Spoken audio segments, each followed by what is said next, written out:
Okay, today I'm going to be doing a simple basic overview on what I think's probably probably one of the most original games I've seen come out in a long time. But not only that, but it's actually pretty stinking awesome at the same time. So, this is Guns of Icarus Online. Now, this is actually technically the second Guns of Icarus. The first one was like a single player, kind of like, basic arcade level type game. But this one is entirely online. You can get it on Steam. They typically have sales going on where they drop the price pretty low. That's how I picked this up. And in fact, they have a deal where you can get the special edition, which I don't know how much it has different than the normal version, and 3 free Steam copies that you can give to friends because of a particular mechanic that's crucial to this game, which I'm going to get to in a second. So, up here, let's check the options. They got a profanity filter with actually different levels of settings. I don't know why you would need that, per se, but tutorial text, yeah, it gets in the way after a while.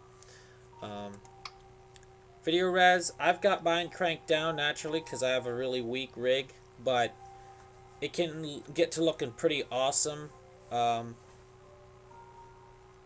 Once if you have your if you have that, if you kind of have if you have the machine to handle that, then it can get to looking pretty awesome. So it has a field of view slider, which I think is awesome. You can actually, if you can handle it, you can increase how much you can see, which is awesome.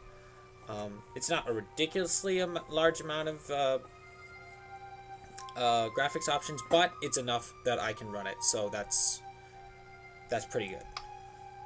Audio, same thing. Interesting, it sets it in decibels, which I've never seen that before. Has regular built-in voice chat, which isn't too shabby. It's not like ridiculous quality or anything,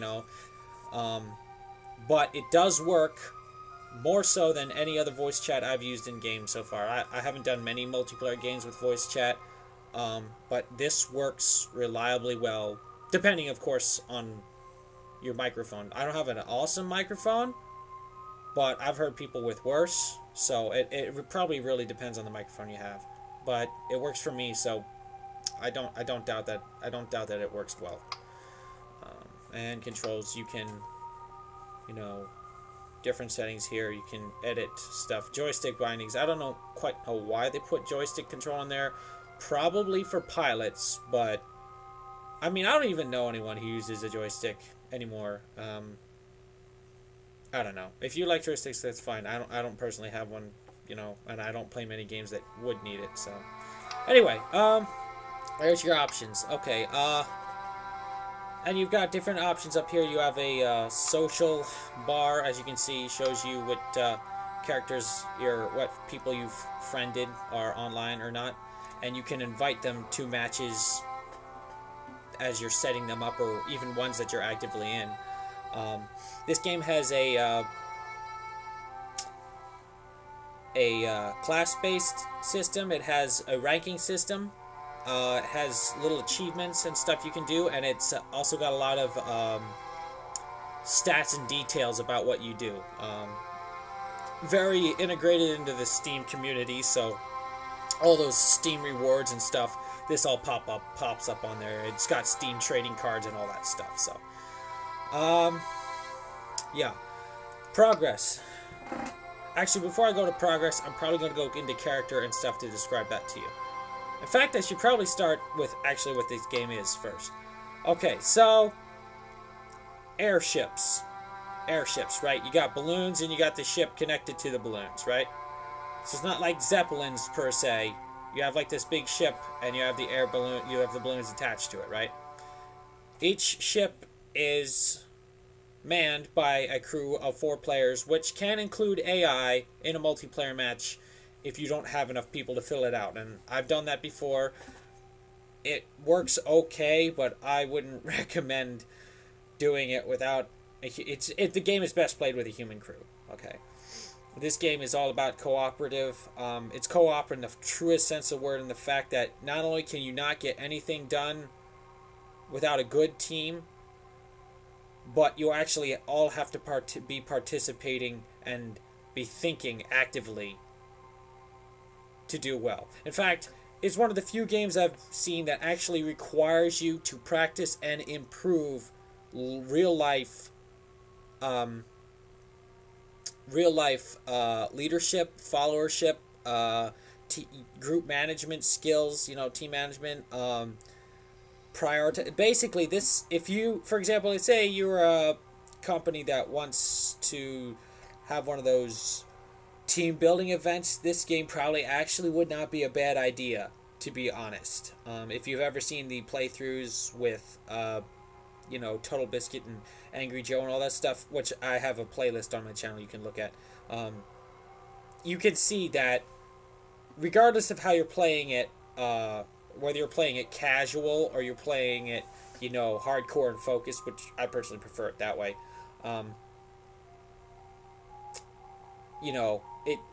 it really actually stretches you in some ways, which I think that's great. Too many games these days, yeah, whether or not they're single player or not, they're just entertainment. But when a game actually capitalizes on real life stuff and it actually helps you improve that while having fun, I think that's just awesome. And I've played a match or two with Muse. That's the makers of the game, Muse devs before, and everyone has nothing but good stuff to say about the game. So, yeah, I have said it before, but Muse, you did a good job. Keep doing a good job.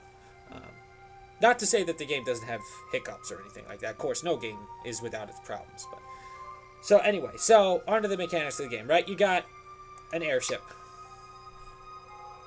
An airship like this. Many different kinds of airships. No one airship is designed the same. No one airship looks the same or performs the same. Different designs, different layouts. All 4 players, though, currently. I mean, I'm sure maybe in the future they might go so far as to create bigger ships that require more people. And in fact, that's an idea I'd like to pitch to them. But, no. 4 players, all to operate a ship, right? So, you got your airships. Each ship is made up of components. You have different components within there. You've got engines. You've got hull. You've got weapons. And you've got balloon. Now, probably self-explanatory, but I'm going to do it anyway. Engines, well, duh, they make you go. Balloon keeps you in the air. Kind of important. Weapons, you shoot people. And I should clarify that in this game, you don't actually shoot crew members. You can't board other ships. I'm sure somebody's thought of that. Maybe they even thought about putting that in there. But I don't know how they would make that work, because this game is just ridiculous enough as it is. It's just crazy enough as it is. I don't know how you'd be able to handle boarding. You can't die as a character. Ugh. Sorry about that. You can't die as a character. You only die when the ship blows up. You can literally walk off the ship, the screen goes black for a few seconds after you fall, and you'll pop up back on the ship. You can't take fall damage. Your characters are indestructible. The only thing you're concerned about is the ship itself.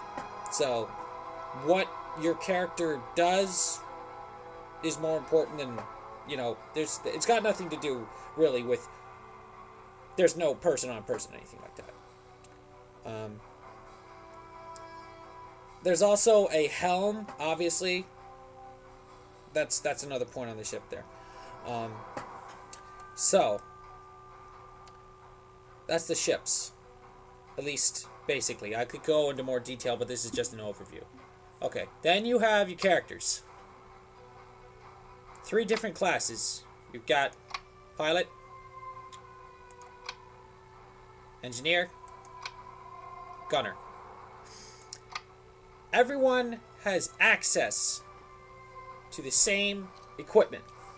Every class has access to the same equipment. However, different classes can carry more of a certain equipment. For example, gunners have more ammunition options. Engineers have more engineering tool options, and pilots have more piloting tool options. Different tools for different scenarios, different jobs. Pilots, obviously, based on their loadout, probably shouldn't be running around doing engineering or gunnery. In fact, if your pilot is running around doing engineering or gunnery, two things happen. He's either a noob and an idiot, or things are really messed up. So, yeah, just throwing that out there. Yeah, engineers and gunners. Typically, you'll usually have engineers doing some gunnery work based on what's going on, because they won't always be banging on objects, fixing them. Gunners will be doing some engineering, fixing their own guns or helping each other. Engineers and gunners work in tandem, and they share a lot of jobs depending on how you work your ship. And that's where this game really falls down to being awesome in its own right. It really comes into its own. It's very open-ended. You can have people as running around as pilots that shouldn't be pilots, that aren't piloting, because you can. Should is a different matter, but you can. So it all falls down to what your responsibilities are based on how you divvy that up amongst your crew. There's no slots outside of the captain slot, and you could be any class in the captain slot, theoretically. Anyone can do anyone's job, but not everyone can do everyone's job well. So, anyway, different equipment does different things. Engineering equipment, repair stuff. You have fire extinguishers. You have different kinds of wrenches and stuff that do different things. I'm not going to go into that right now. I might later. Piloting equipment while you're steering the ship affects the ship differently. Kerosene makes you go faster. Hydrogen makes the balloon go higher. Drogue chutes slow the ship down. Chute vent drops it. Stuff like that. Tar barrels drops tar behind you incrementally. Cool stuff like that. It should be noted that every single one of these tools, outside of the spyglass, which is something everybody uses, except actually the pilots don't really use it, but every single one of the piloting tools causes damage. There's always a downside to using these things, so you can't use them all the time. You only use them. Smart captains are able to use them effectively only as long as they need to. Like, for example, let's see about the... Actually, I think the tar barrel is the only thing that actually doesn't do anything to you. That's the only one that's not a downside, except for the fact that it tells everybody where you are. Okay, I'll give you an example. Kerosene. Special engine fuel for increased speed, 150% thrust, 300% angular drag, which actually technically isn't a good thing. 10 damage per second to all engines. So this makes you move faster, but in exchange, you start taking engine damage. Which obviously means that if you're a good captain, you're going to tell your engineers, hey, I'm going to use kerosene, start working on the engines. You leave it on too long, you will disable your engines. Weapons, ammunition. Different types of ammunition do different things. All you have to do is walk up to a weapon, select that, and it'll load in there. Once it's loaded in there, most of the time, sometimes things are different. Ammunition will stay in there, and it affects the weapon differently. They all have pluses and minuses most of the time. Heavy clip. No recoil, but you have a smaller clip size. You will never run out of ammunition, but you will have to reload. And that's obviously important if you're in the middle of something. You're going to be reloading, and you want to make your shots count. Burst, incendiary, fire ignition chance, but the projectiles move slower. You got a slower rate of fire, and your clip size is smaller, Grease rounds, rate of fire, increased projectile speed, guns don't catch on fire, stuff like that. A high risk round, huge damage, chance of everything blowing up. So that's the way ammunition works. Engineering equipment. Pipe wrench, hammer, these things. Basically, I'll describe the hard points the way the ship works. Is you have armor, and then you have disabled. Say you have... Actually, armor is its own thing only for the hull, but that's whatever. Basically, the way the thing works is you have... Say you have an engine.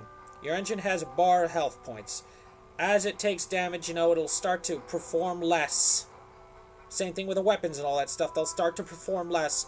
Once they go down to 0, they go into a red state. When they're in the red state, they're disabled. Doesn't mean you can't fix them, but it means you can't use them at all. So, like, if you get a disabled engine in the back thing, that thing's no longer thrusting, which means even though you've got the throttle full out, you're not moving with that engine. You're only moving with the other ones.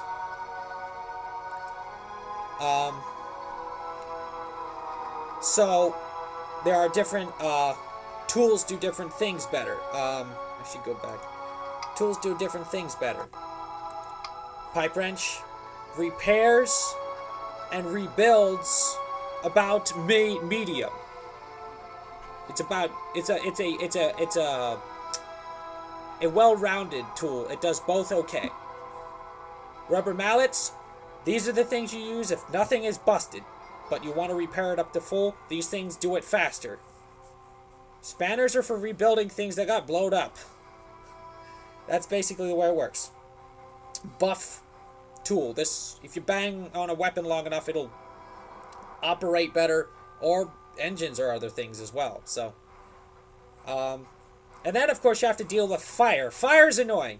Once something's set on fire, it starts taking incremental damage, and depending on how bad the fire is, you'll have to do, it'll take more damage faster, and you'll have to do more to put the fire out.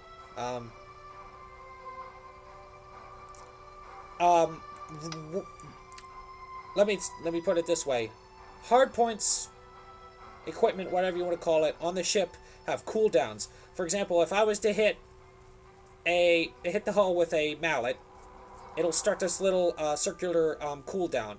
I can't do anything to it until that cooldown's done. When that cooldown's done, I can hit it again. That's the way all the repairs and all the functions work on those points. So if something's on fire, I gotta spray it so much to put the fire out, and then it starts a cooldown, which means it could catch on fire again during that cooldown, but I wouldn't be able to do anything to it with the fire extinguisher until after the cooldown's done. Took me a while to figure this out, but this is the basic gist of how it works. So then, like I said, you got your fire extinguisher, and you also got chem spray, which a lot of people confuse for fire extinguishers for some reason. It doesn't extinguish nearly as well as a fire extinguisher, but it's like the fire extinguisher version, wow, of a buff hammer.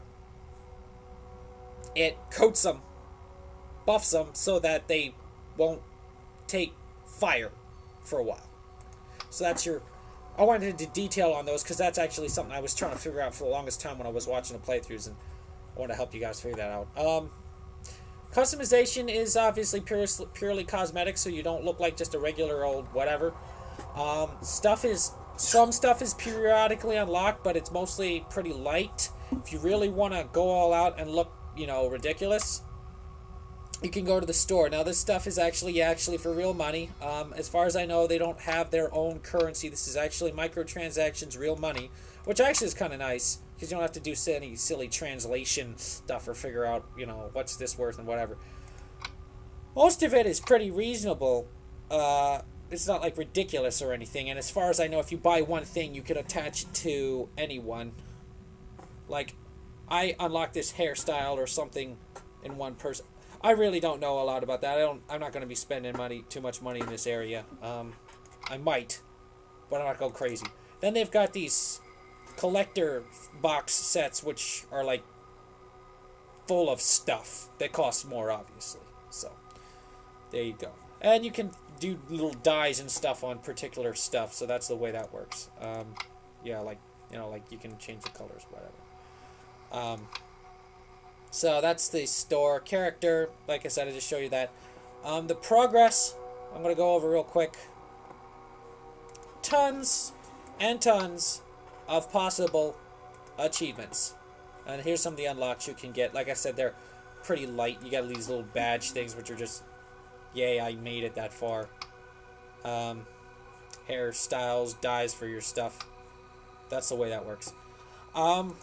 Challenges, just the way you level up. Like you can see, I'm a 3 up here on my pilot, a 2 on my engineer, and a 3 on my gunner. The way you level up is by completing this laundry list, and laundry list is putting it lightly, of achievements. Gotta find, there is a list here. Let me find it real quick.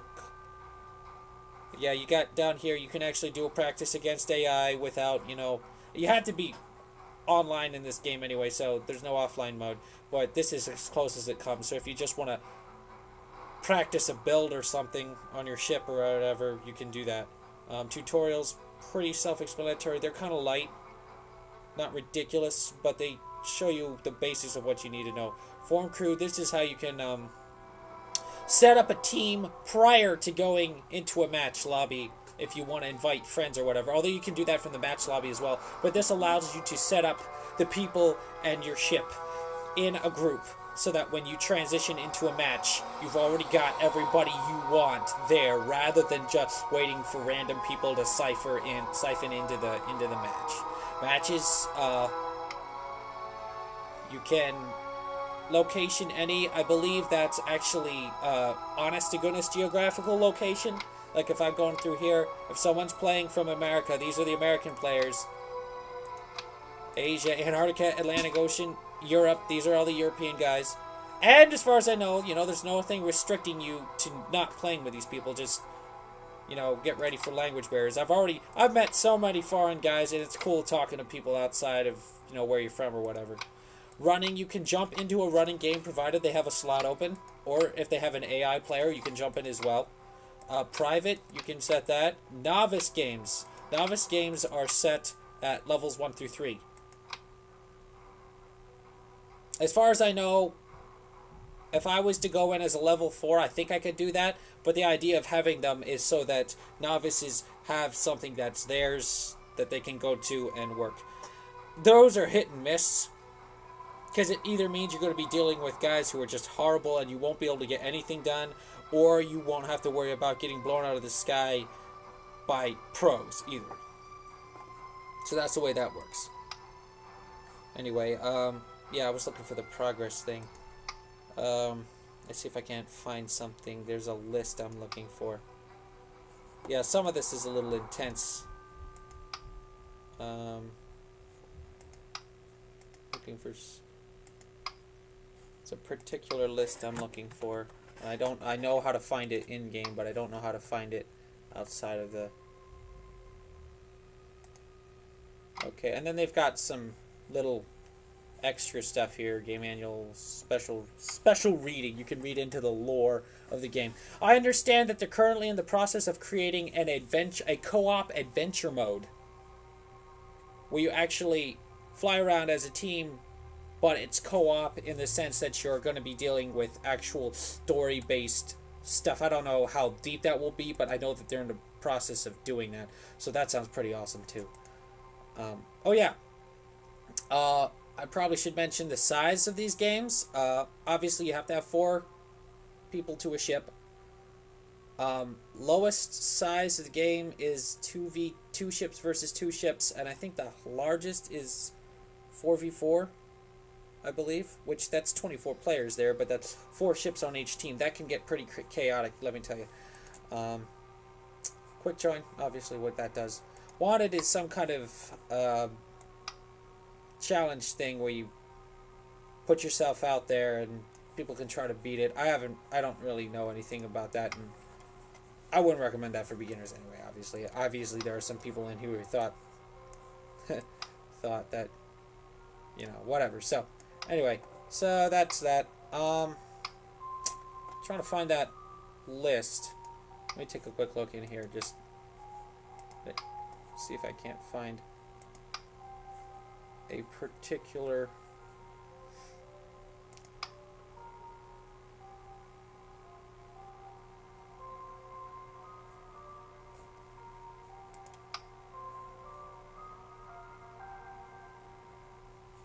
looking for something here. There's a task list. They won't let can't open it here. Actually, I think you can open it here.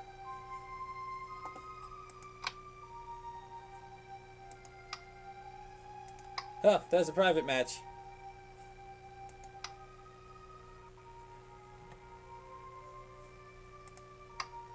Okay, so they don't let you look at it. Okay, that's something I'll probably talk to them about. Anyway, the progress works. You have like a ridiculous laundry list of stuff to achieve in order to progress in rank. Play 10 matches, destroy 20 ships, crew, shake 10 spots. Win 8 matches. On the helm, destroy 16 goldfish. That's a ship. Goldfishes, you know. Shake 40 spots. That's for every time somebody spots you with a spyglass, you get out of it. You go through the you go through clouds or something and break that up. That's a lot of dodging. Win 10 matches with a goldfish. Destroy 20 ships with a goldfish.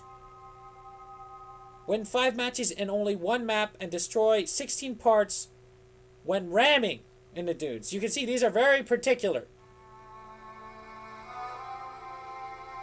Spot 65 ships as a captain. As you can see, these are very long. Highest person I've probably seen ranking-wise so far has been like a 14 or something like that. As you can see, I'm only like a 3 or whatever. This takes a lot of work, and they're very specific goals. And, are you ready for it? Here's the kicker. Leveling up gives you absolutely no advantage in-game whatsoever. This is not pay to win on any level. This isn't even experience to win. The only thing experience does is give you a higher number, a couple of little aesthetic unlocks, and the knowledge that whenever you go in somewhere and someone sees the number on your list, they say, man, that guy's been playing a while. He probably knows what he's talking about. And that actually is pretty cool. Now I don't have to look at somebody and say 14, oh snap, he probably has the super mega, nuclear launcher. Or he's got this ridiculous kill streak. You know who I'm stabbing at. No, it's because, oh snap, that guy's played so much, he probably knows what he's doing, he's probably going to blow me away. But it doesn't mean that he will. Unlike, for example, in other games like, COD, where someone has kill streaks, you know they're going to blow you away. It's just a matter of time. This one, you go up against a level 14, like a whole group of, level 14s or whatever. There's no guarantee that just because they're that good doesn't mean something's going to happen. I've had games where, as a lowly level 1, I was able to, along with my noob crew, we were able to beat some higher level people simply based on, I won't say luck, because it wasn't luck. This game keeps you on your toes. So, okay, a couple things I'm going to show you, and then I'm going to jump into, I might jump into an online match, or I might just show you practice. It depends on how well the stream is working. Weapons layouts on the ships. Every ship's got their own, layout of where parts are, balloon and engines and stuff, and that's important. But weapons layouts, you can change those weapons. As you can see, there are some pretty good weapon selections.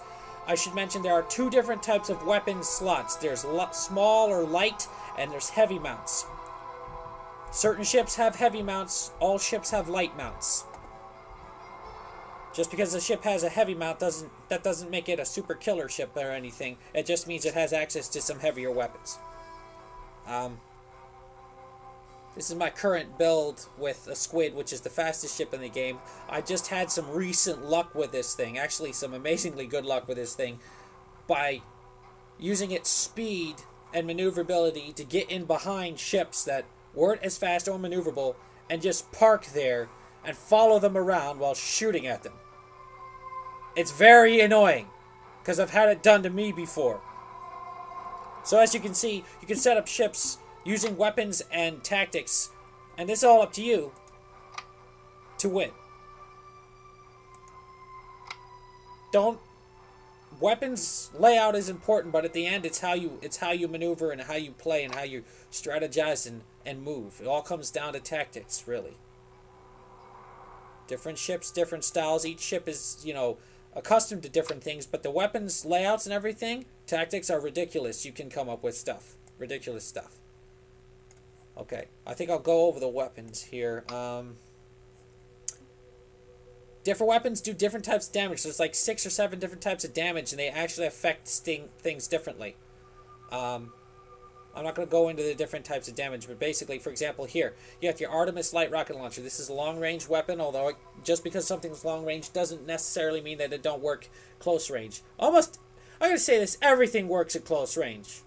Close-range weapons probably work better, but just because you're at close range and the guy's got long-range weapons doesn't mean he can't hurt you. Yeah, I've been blown away at close range by guys using long-range weapons. There are no guarantees in Guns of Icarus. There are no guarantees at all. Artemis Light Rocket Launcher. Effective versus hulls, guns, engines. Flamethrower. Effective versus balloon, hull. Gatling gun, guns, engines, armor. Hades. Balloon, hull, armor. As you can see, different weapons affect different parts. Hull. Only hull. Affect different... Now, that does not mean that you can't do damage to any other part of the ship with this. It just means that's what it's best effective against. As you can see, it's got explosive, explosive, piercing, shatter, explosive, explosive, piercing, shatter, flechette, shatter, fire, piercing, fire, fire. Yeah. Explosive, shatter, stuff like that. Rate of fire, speed, all that stuff. So what ship you're using, what tactics you're using, and how you apply the weapons you have, where you put them on the ship. Different weapons, just because they're in a particular location on the ship doesn't mean they have the same firing arc per se that other weapons do, because different weapons have different layouts and stuff. Yeah, and different ships have different firing arcs. For example, this one, Pyramidion, which is probably one of my favorite ships. Although I like them, I like almost all the ships, but this one I've used a lot because it's easy. It's pretty easy to use. It's effective.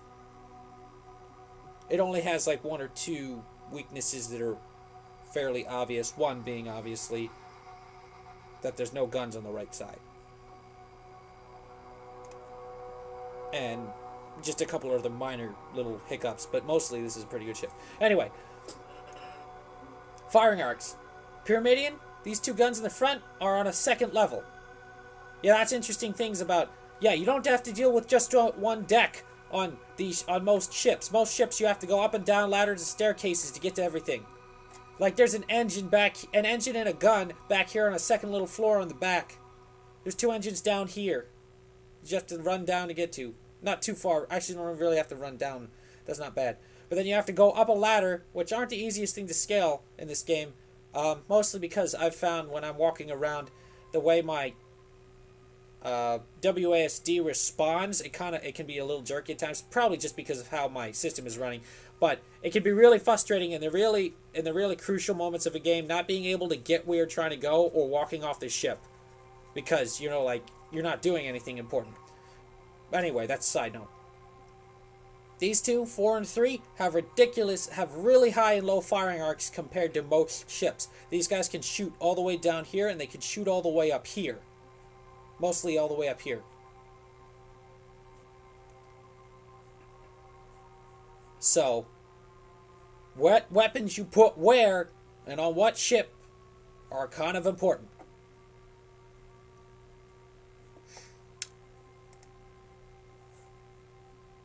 Let's show you a ship with.